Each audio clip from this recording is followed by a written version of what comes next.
Bismillahirrahmanirrahim. En ce qui concerne la question, quels sont les antibiotiques naturels?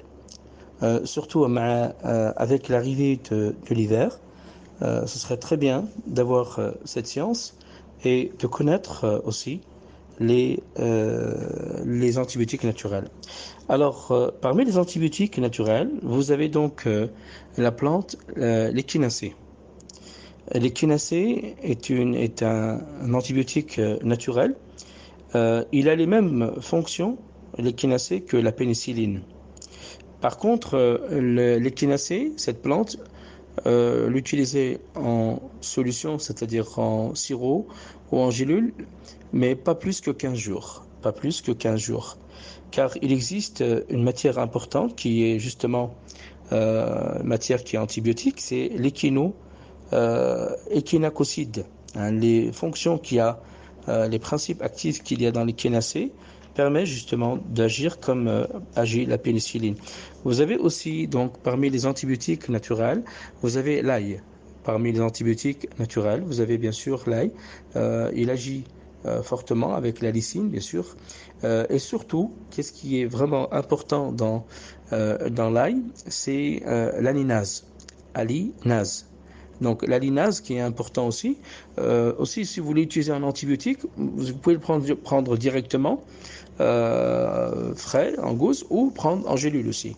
Ou le prendre en gélule pendant une durée d'une semaine. Pendant une durée d'une semaine pour lutter contre la grippe, tout ce qui est, tous les problèmes de bactéries et autres. Vous avez aussi donc un antibiotique naturel qui est aussi très très efficace. Nous avons cité donc les probiotiques. Et les probiotiques aussi sont des antibiotiques naturels, comme par exemple l'acidophilus. L'acidophilus, parmi les enzymes qui sont importants pour lutter contre les bactéries et les virus et autres, donc vous avez comme antibiotique important l'acidophilus. L'acidophilus qui est aussi important et un antibiotique important. Vous avez aussi, comme a été cité dans les hadiths, as-sabbar, l'aloe vera. L'aloe vera est aussi un antibiotique naturel. Est un antibiotique naturel car il y a dans l'aloe vera des polysaccharides, des polysaccharides. Aussi, il s'utilise de plusieurs formes, l'aloe vera. Vous avez aussi en antibiotique naturel aussi qui est très très efficace, donc la graine de nigel. La graine de nigel est un antibiotique aussi naturel. Vous pouvez l'utiliser sur plusieurs formes, en gélule pour une durée d'une semaine, faire une cure de 6 jours, à raison de 2 à 3 gélules par jour pendant 6 jours, ou utiliser directement la graine de nigel en huile ou en graines.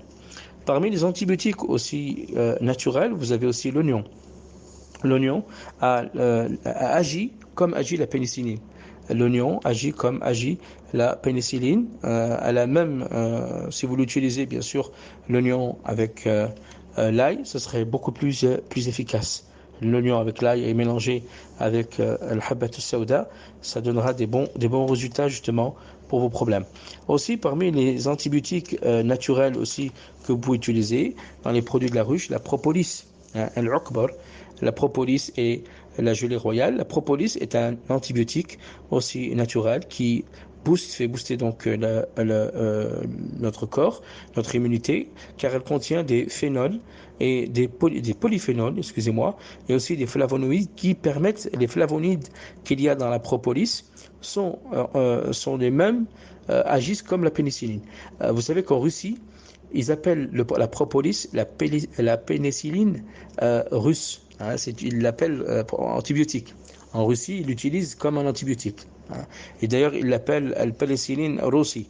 Ils l'appellent la propolis la pénicilline russie, c'est-à-dire russe. Hein, ils l'utilisent beaucoup, les Russes, pour leurs problèmes, justement, de tout ce qui est virus et tout ce qui est aussi bactéries. Virus et tout ce qui est bactéries. Parmi aussi, on a trouvé aussi dans des recherches comme antibiotique aussi naturel le costu indien. Hein, le costu indien, avec beaucoup de recherches, ont découvert que c'était un antibiotique aussi naturel, le costu indien.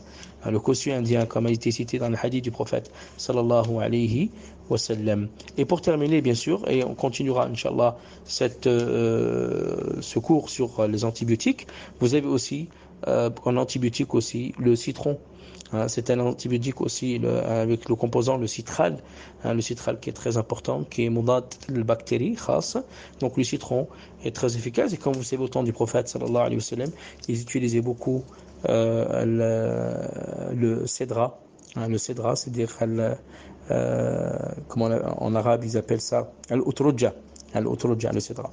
Et bien sûr, nous continuerons, Inch'Allah. Donc, ça, c'est la première partie des antibiotiques naturels. Nous continuerons, Inch'Allah, dans la première partie. Donc, on fera la deuxième partie des antibiotiques naturels, Inch'Allah.